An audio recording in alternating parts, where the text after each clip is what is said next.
Hello, and welcome to The Cast of Us, a podcast dedicated to The Last of Us on HBO and brought to you by the Fan Critical Network.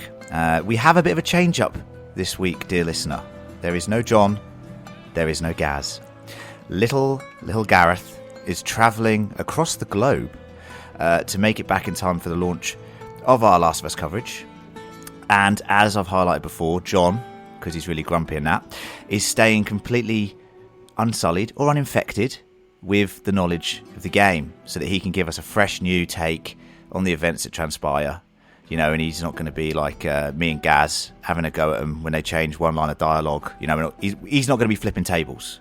Although he is quite negative, so he might flip tables about something else. But anyway, in that spirit, before the show airs this weekend and our main coverage launches with myself, John and Gaz, we have a special guest on this week, as we felt it would be a great time to revisit The Last of Us Part 1, the game, and then to delve into a spoiler-filled section highlighting the key moments we hope are adapted well or what we think might benefit from a change. Now, don't worry, I will say when that section begins. So if you don't want any spoilers, you can turn it off after our spoiler-free thoughts, okay, on The Last of Us Part 1, the game.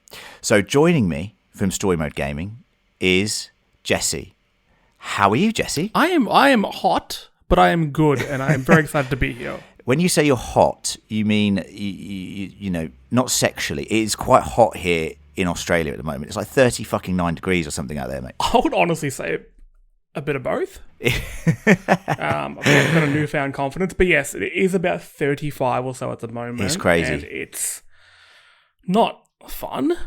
It's a struggle. I'm not going to lie. This is, in this office, I've already said, you know, pre-show, it's bloody hot in here, all right? So leave that to your imaginations, listeners. Okay, anyway, Jesse is a friend of Fan Critical. Story Mode Gaming has a history with Fan Critical, and we've actually reviewed The Last of Us Part 2 together a few years back. Isn't that right, Jesse? Do you remember that? Yes, we did. About 2.5 hour long discussion. Oh my God, it was a long discussion. Absolute delight. It was. I mean, look, we'll get on to Last of Us Part 2 in about 2 years' time, because I'm pretty sure from some early buzz of people who have seen the whole series of The Last of Us, which is coming up, it looks like it's definitely going to be renewed because the reviews are glowing. But we're not here to talk about The Last of Us Part 2, which is a fantastic game. We're here to talk about another fantastic game, The Last of Us Part 1. Now, Jesse, in a previous podcast previewing the show, me, Gaz, and John talked about our relationship to the game. What is your relationship to Last of Us? So, on any given day, I will consider it my favorite game ever made. It is masterpiece in storytelling, gameplay, and just... Look, I'm a sucker for anything from Naughty Dog. Yeah. My love affair started with Jack and Daxter, moving to Uncharted, and then we got The Last of Us. What about Crash? Where's that Crash Bandicoot love, son? Crash, of course. But now you can't because it's Xbox now, so we got to put Crash away. Yeah, they've what have they done to my boy? My boy. But yes, no, The Last of Us. I remember playing it. I remember the top and tail, and obviously we won't say how the game ends. But I have a very distinct memory. It was a Saturday morning, and I was playing BioShock Infinite and The Last of Us at the same time for some bizarre reason, and I finished them both on the same morning. I played The Last of Us, which we'll go into the ending a little bit later on, and then did the bizarre ending of BioShock Infinite. And that's always scarred it into my memory. As for the actual gameplay itself, I think this is one of the first games that really showed me that while gameplay can be good, and the gameplay in Last of Us has its flaws, the story carries it in such a way. The story is told with such a maturity and a confidence in the player being able to take that in and being able to separate your action from your your spoken, dialogue-heavy scenes and things like that. It just sticks with you. I think about these games every day. Last of Us Part 1 and Part 2. I'm constantly thinking about these games. Yeah, it's bizarre, isn't it? I have the same thing. Like, I was making notes today, and I don't even need to make notes on this game, because like you just said, I genuinely think about it on a day-to-day basis. And I try and whenever I try and tell people who aren't people who play games, I'm like, you should play The Last of Us, because like I'm just going to say to you now, it's one of the best stories ever told across any medium, in my opinion. They still haven't done it, and that's why I'm excited for the show, because I'm like, finally this huge audience is going to be opened up to this great story, and that's really exciting. Have you played the remake, the PS5 Part 1 version, Jesse? Yes, I played it as soon as it came out last year. Yeah. And when you asked me to jump onto this podcast a few days ago, I started playing it again. Beautiful. Incredible. It is incredible. And I was going to say that when I said in the preview podcast to the boys, I've played it through like Last of Us like 5 times. I did my 6th playthrough on the new Part 1 version. And boy howdy, it does not get old. That game is so replayable. You find new things every time. Yeah. I especially after playing Part 2, you find those links, and playing Part 1 again makes Part 2 better. It kind of got 100%. that Better Call Saul thing. When you watch Better Call Saul, how it made Breaking Bad better. It's that. It filled in the context. It's beautiful. I have to say that replaying it, I started it and I was like, do I want to do this? And then I got to the opening, which we'll talk about a bit later as well, and I was just like 100%. I'm just like, I'm in. I'm playing this. I blitzed it in about 3 days, and now, the thing I think that's fascinating about this is this game did so many things so well that other games, had attempted, or maybe not even attempted. But this game, and I've written here in some bullet points some things that I genuinely, you've already touched on one of them, think that it did incredibly well, which was you're playing the game for the story. Right? Now, you've already touched on the gameplay not being the greatest, and I think we can all admit that Last of Us Part 2's gameplay is a huge leap up in terms of verticality and all of that sort of stuff that goes along with it, the crafting system.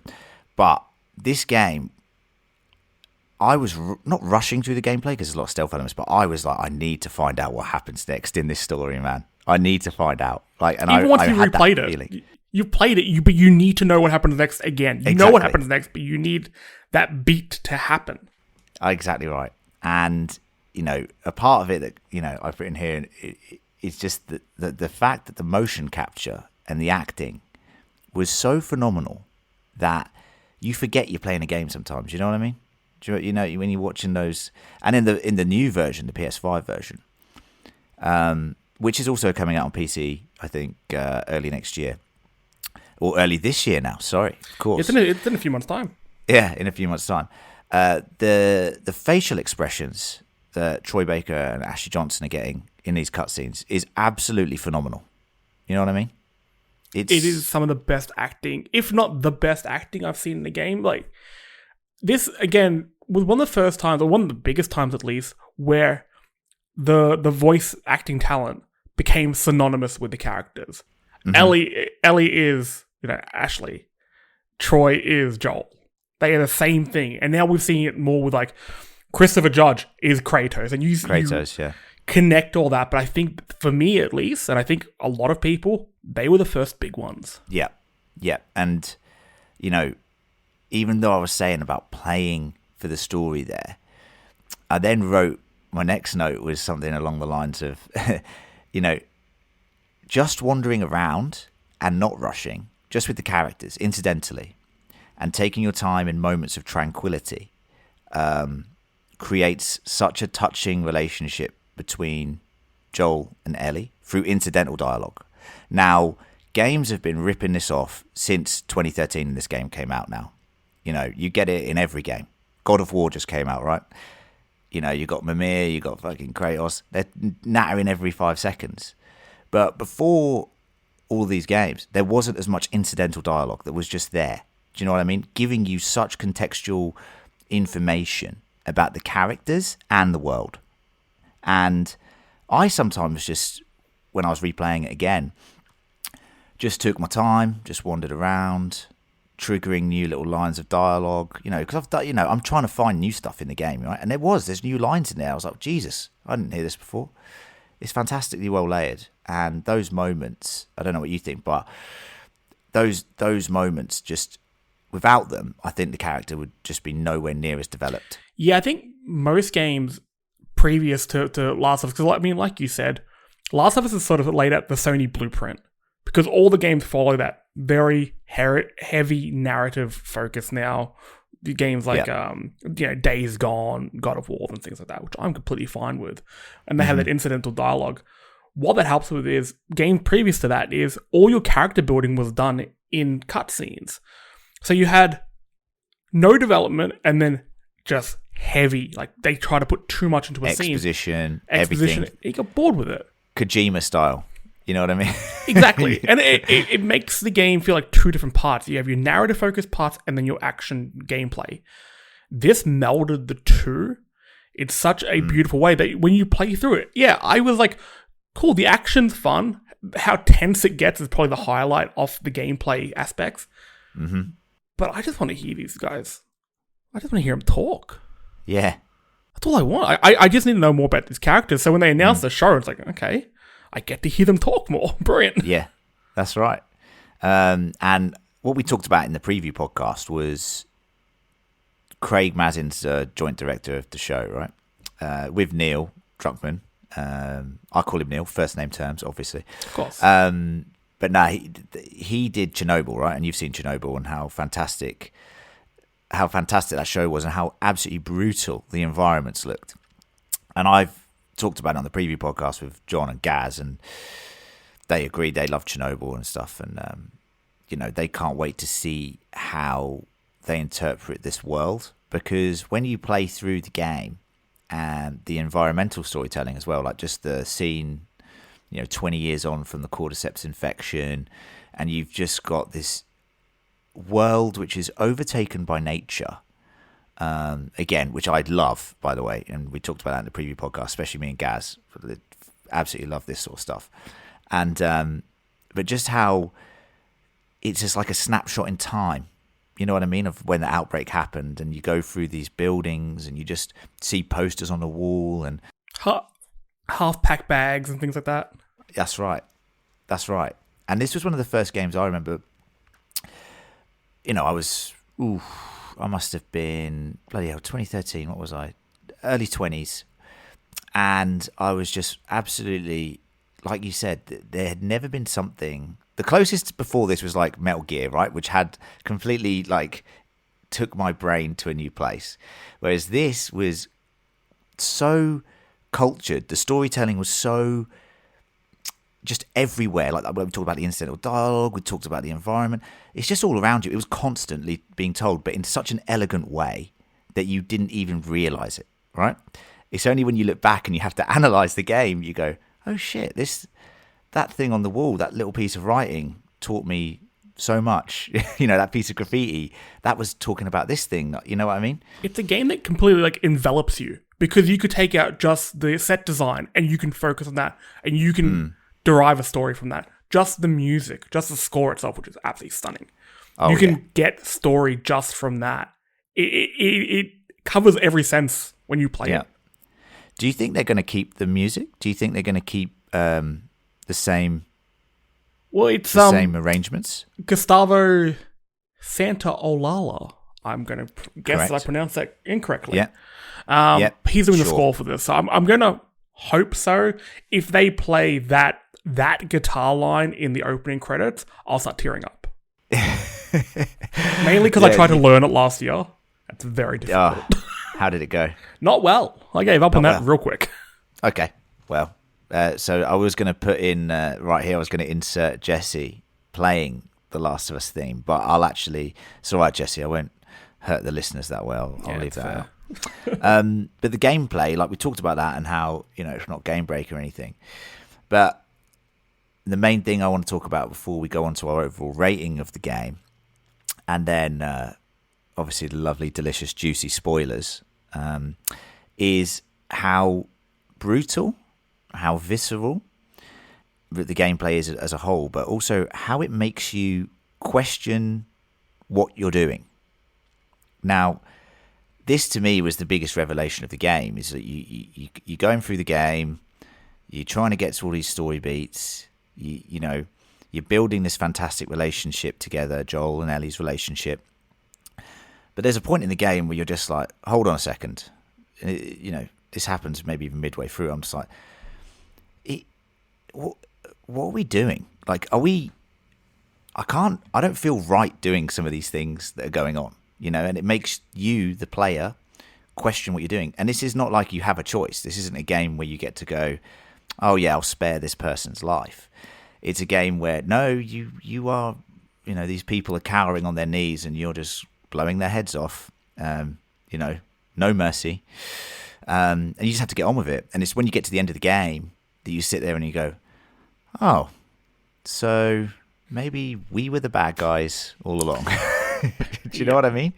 The game has the peep show moment at the end. Yes. Are we the baddies? Yeah. Yeah. And that, to me, was such... This goes back to the way that the story's told. I mean, I like that there's no real free will from us. You know what I mean? To choose our own path.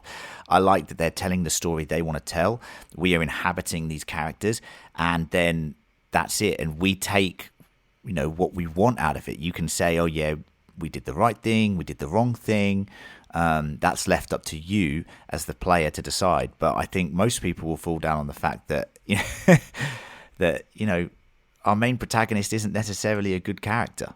He's a great character, but not necessarily a good character. He's complex. You know what I mean? They've all good complexities to him. I love it. I absolutely love it. And have you heard of Jesse? Of course you've heard of this, but for any new listeners who haven't heard of this, at Fan Critical as a whole, and now on The Cast of Us, we will be rating every episode out of 5 blueberries, the patented blueberry scale. 0 to 5, there can be no halves. You have to fall down on a bloob. Okay? Now, I think I know where we're going with this, but where would you say Last of Us Part 1 sits on the blueberry scale? How many blueberries you got? You're only allowed 5, Jesse. Then I'm Don't going to break go... the rules.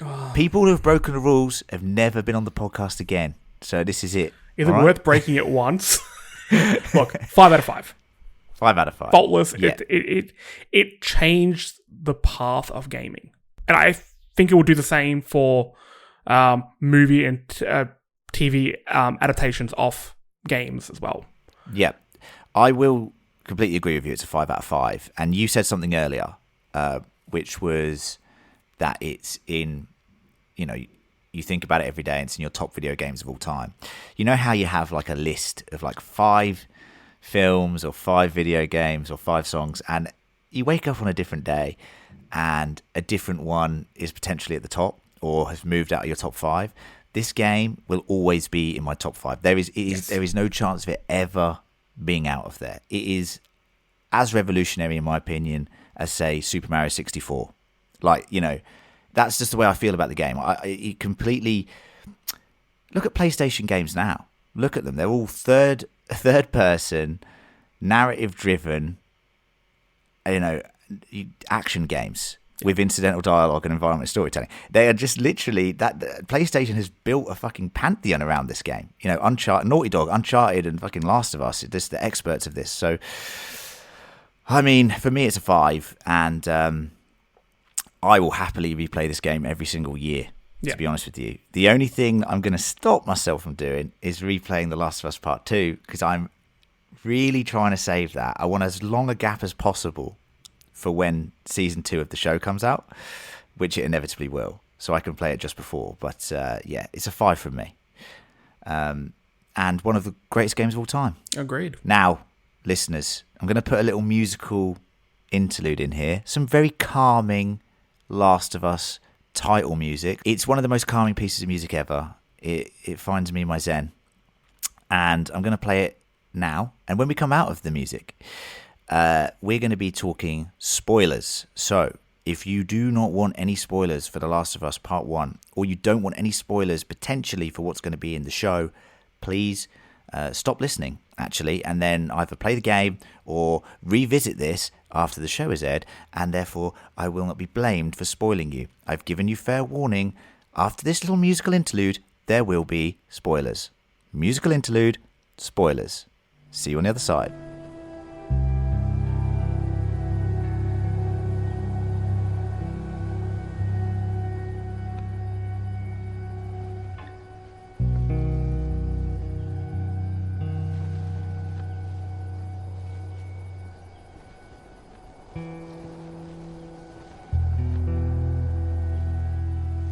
As civilization comes crashing down around us, it can get hard to fall asleep. I know that after a few of those House of Dragon episodes this season, it was definitely difficult to fall asleep. And I'm sure that's the same for you, dear listener. Well, writer and director Adam McKay isn't afraid to admit that adults need bedtime stories too. Join Adam McKay and friends for improvised, meandering tales meant to lull you to sleep.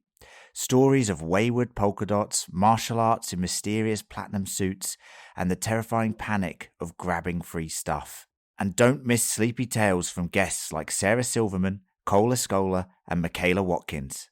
Listen to Bedtime Stories with Adam McKay on Apple Podcasts or wherever you get your podcasts. That's Bedtime Stories with Adam McKay. Hey guys, this is Keenan Thompson. I have a problem with you. Yes, you. None of y'all told me that AutoTrader has millions of new and used cars that I can shop from home. I thought we were friends. I put smiles on your face, but I'm not smiling. No one told me that with AutoTrader, a dealer can deliver cars to my home or that I could shop by price on AutoTrader. No one. Consider this friendship that you just learned we had officially over. Finally, it's easy. AutoTrader.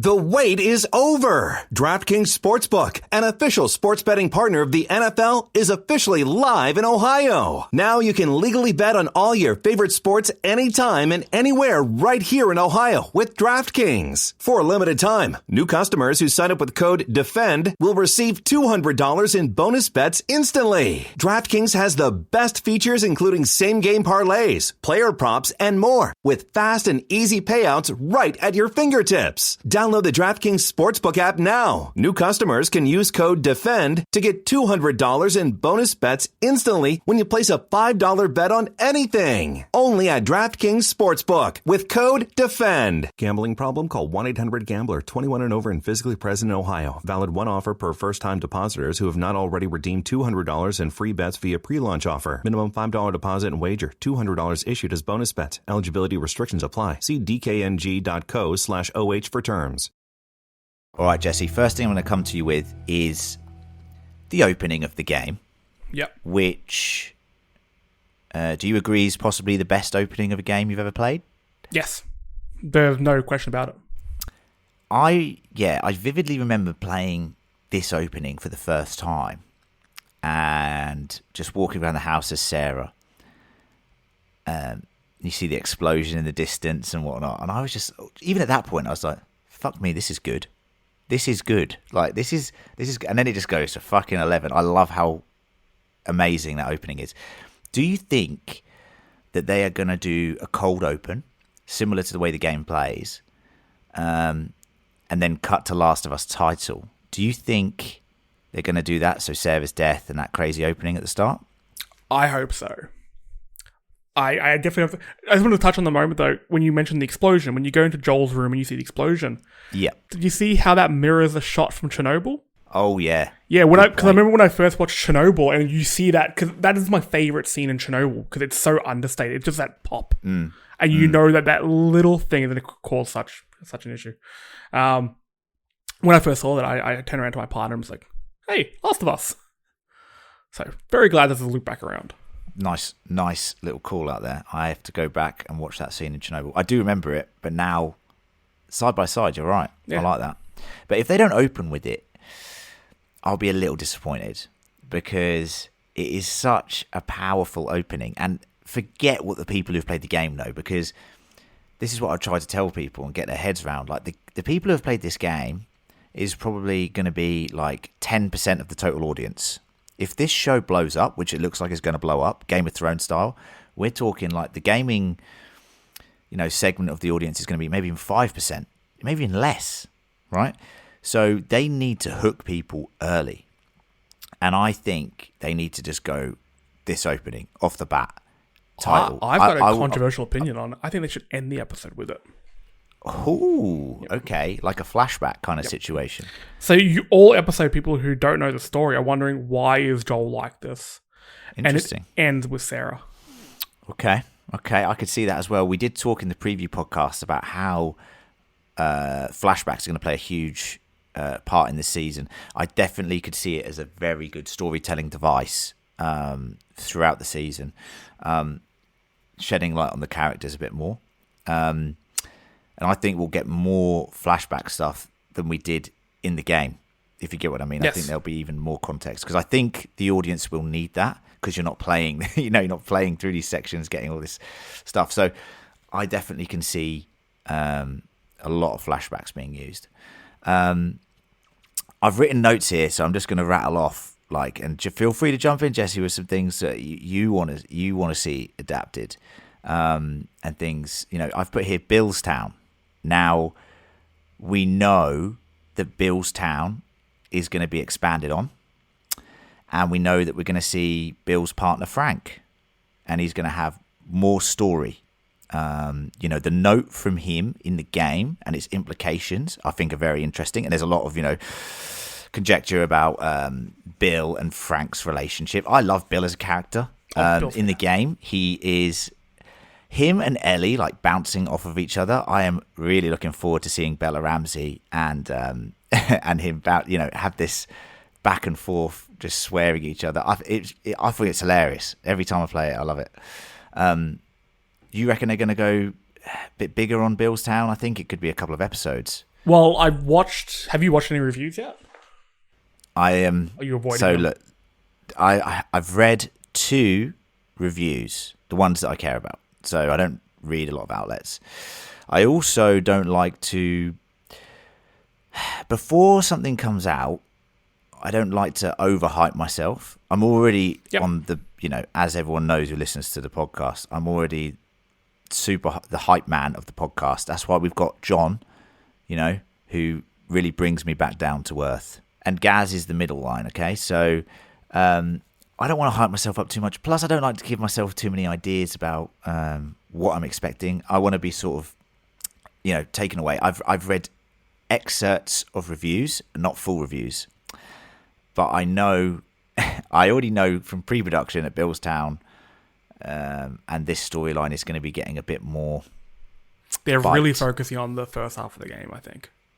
Yeah. Even just going from trailers, you don't see too much of the end. But they could just be... Look, there's only 9 episodes. I know they go for about an hour and a bit each, but they're going to lose a little bit there. So I'm kind of glad. Bill's an interesting character. Very interesting. A Bill-centric episode. And it's Nick Offerman playing him, right? Yeah, so Nick Offerman's I like that casting a lot as a Parks and Rec fan. What do you think of the casting overall? I love it. I think it's phenomenal.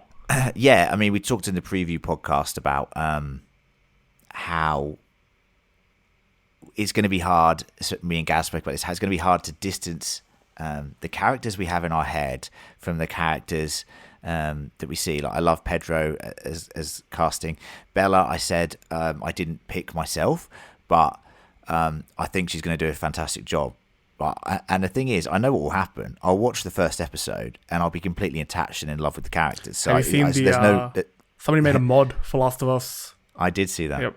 I did see that. Bella Ramsey mod for Last of Us. Was that Last of Us Part 2? Was it Last of Us Part 1? Part 1. Yeah. Yeah. That is the mod community. Thank God for you, mod community. You're always making games far more interesting. They do good.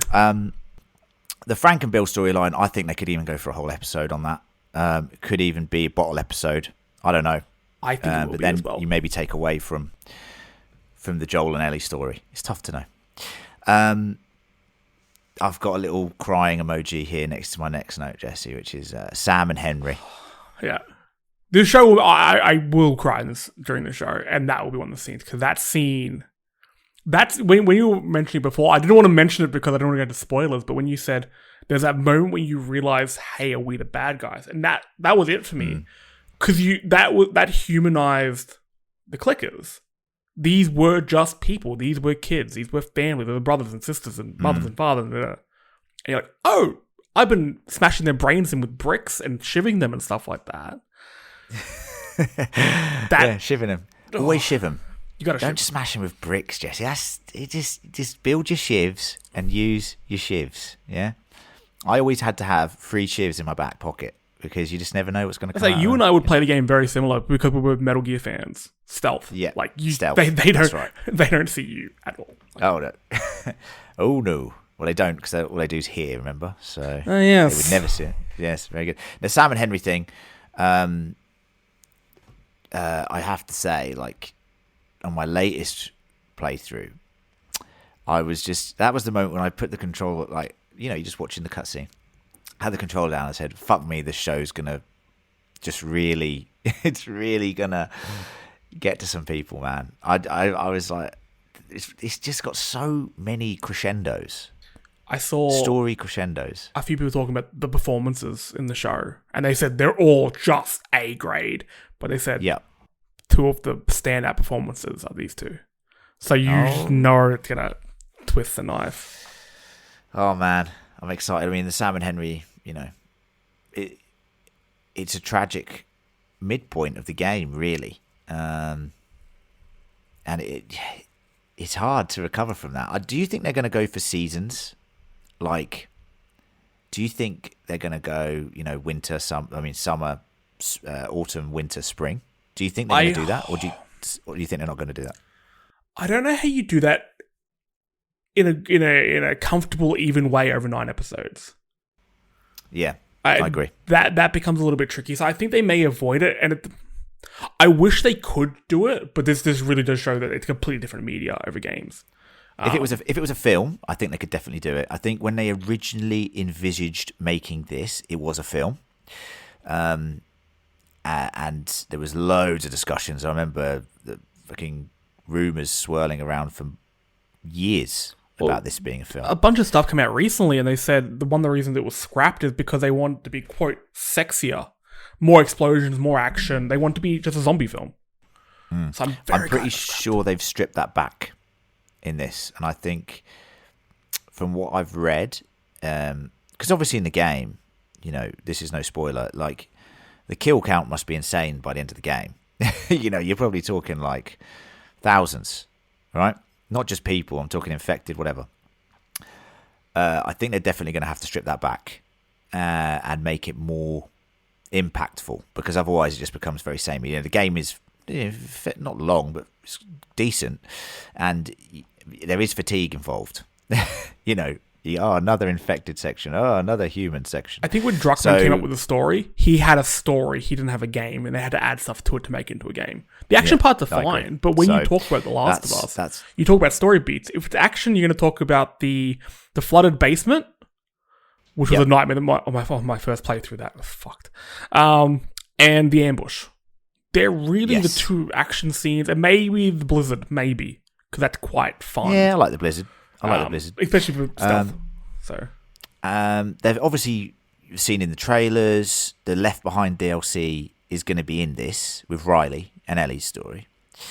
This to me is going to be flashback territory across an episode for sure. But that DLC is just awesome. Like I loved it. I absolutely loved it, and I think the set design's already, you know, amazing just from the trailer. But when they light up the little amusement park carousel, thing, so good. I'm so glad they include the photo booth. Yes, that's such a what this game does. I'm just comparing it to like the last like action gory game I played. It was a Callisto Protocol.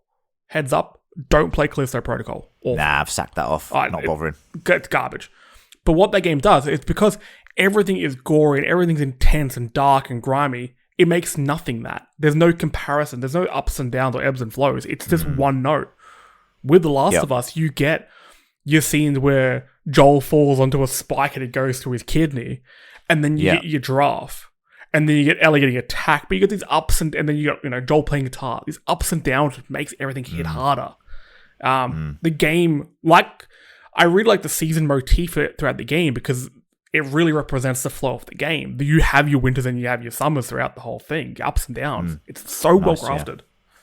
Yeah, and you mentioned giraffes there. I am fascinated to know whether that is staying in the show, because I think they could easily swap that out or change it, and it would still be a lovely moment. But for the gaming community, man, I'm going to see some fucking comments if they don't keep those giraffes in. I'll tell you now, that is probably the one moment. I think there's two moments that if they touch them, I think the community will. This is nothing against the gaming community, because it's lovely in a way. Oh no, there's so many lovely people out there. No, it's not. It's garbage. There's so many angry people. There's so many angry people out there, Jesse.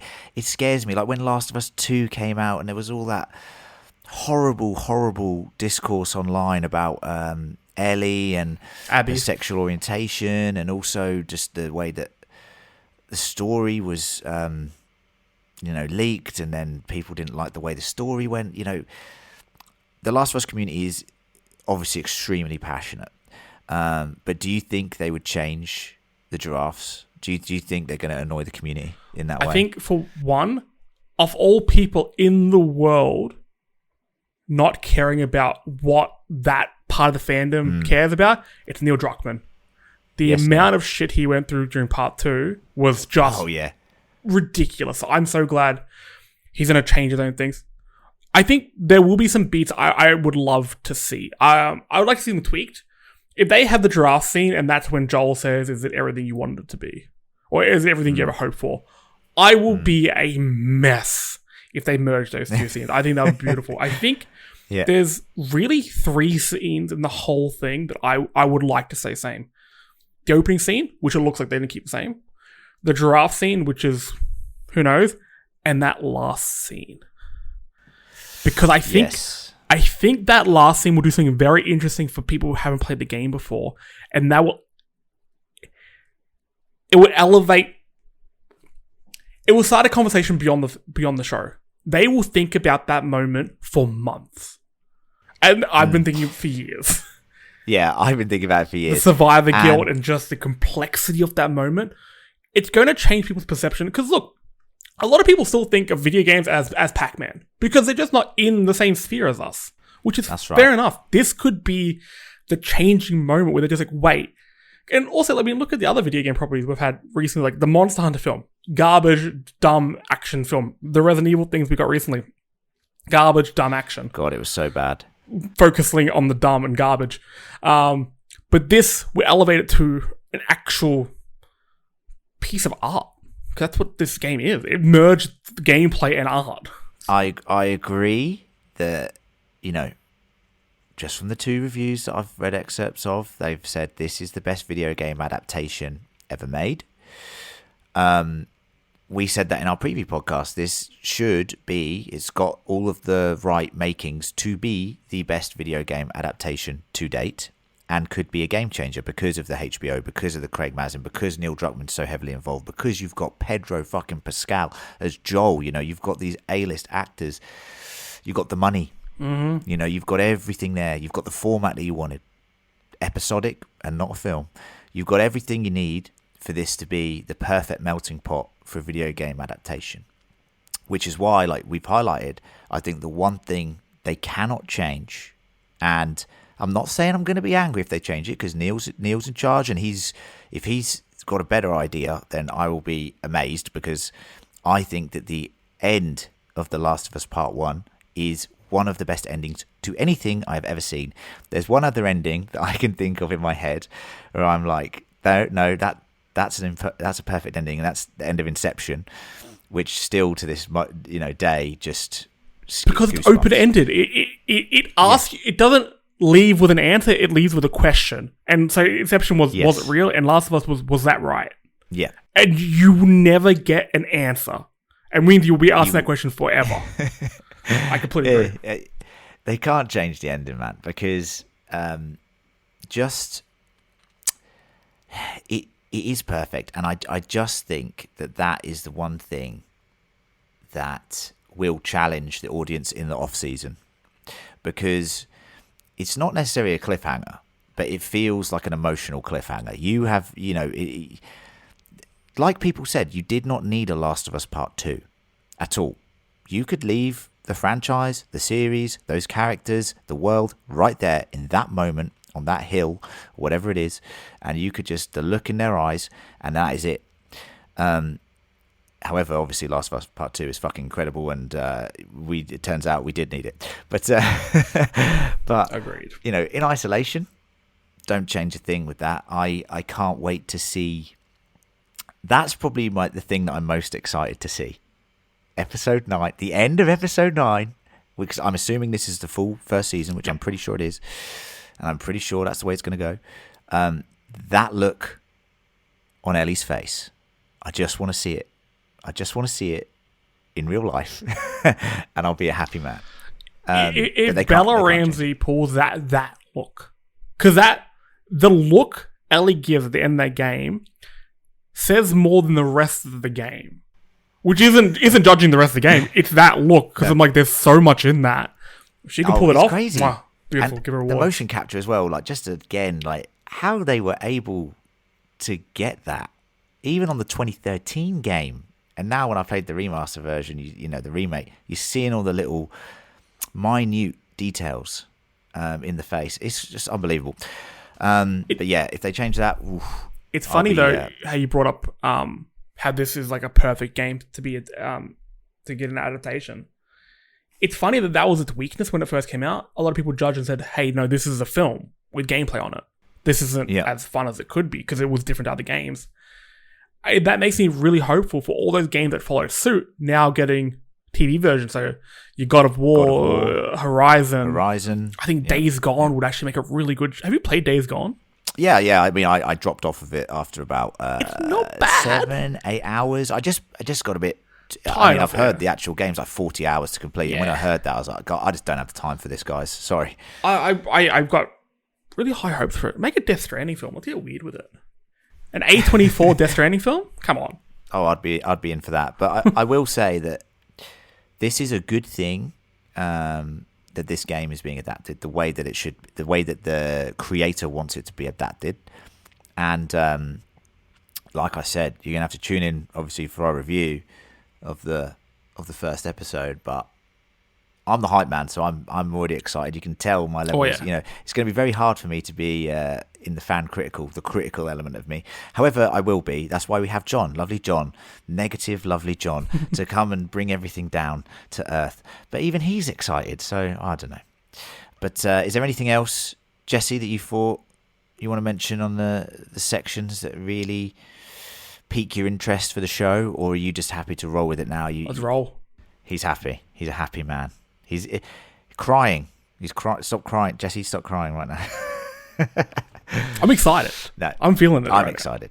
I literally thought the other day, I was like, and me, Gaz, and John were talking, in our podcast WhatsApp group, and we were just like, yeah, this is going to be good, and it's bloody exciting to be covering something, just that we're all incredibly excited to cover. Not to say that doesn't always happen, but it does. Sometimes we have to cover films and someone doesn't like that genre of film, or sometimes we, Westworld Season 3 happens where you think, oh, it's got to be better than Season 2, right? And then we have to do the whole season. I mean, look, rough. No offense to Westworld, it fell off a fucking cliff and it made John almost fucking end his podcasting career. So there are those moments, but I'm confident that this will not be one of them. Okay, well, I think we're running a bit long, but Jesse, I want to say thanks for being our special guest, our professional this week from Story Mode Gaming. Where can people check Story Mode Gaming out, Jesse? Probably on Twitter. That's where I can be bothered posting. We're at Story Mode AUS. All other social medias seem to be on fire. I guess Twitter is as well. But at Story Mode AUS, you can catch everything we do. We have a few different shows. No doubt we'll be talking a bit about Last of Us as well. Last of Us 3 being rumored now. Who knows? Who knows? Got to keep the show going somehow, haven't they? And of course, next week, it all begins. Our coverage of the HBO adaptation of The Last of Us. Of course, John and Gaz will be back soon after each episode has aired. Myself and little Gareth will be releasing our hot take, and then on Tuesday US time and Wednesday UK and Australia time, we will have our deep dive on the episode with a scene-by-scene breakdown and how the episode differs or replicates sections of the game. We're buzzing to discuss the show with you all. Of course, you can let us know your feedback. Email us at fancriticalpodcast@gmail.com. That is fancriticalpodcast@gmail.com. You can get on touch with us at Twitter at fancriticalpod. Instagram is fan_critical. And we are just Fan Critical on Facebook. All right, guys. Thanks again to Jesse. See you all next week. And in the meantime, endure and survive.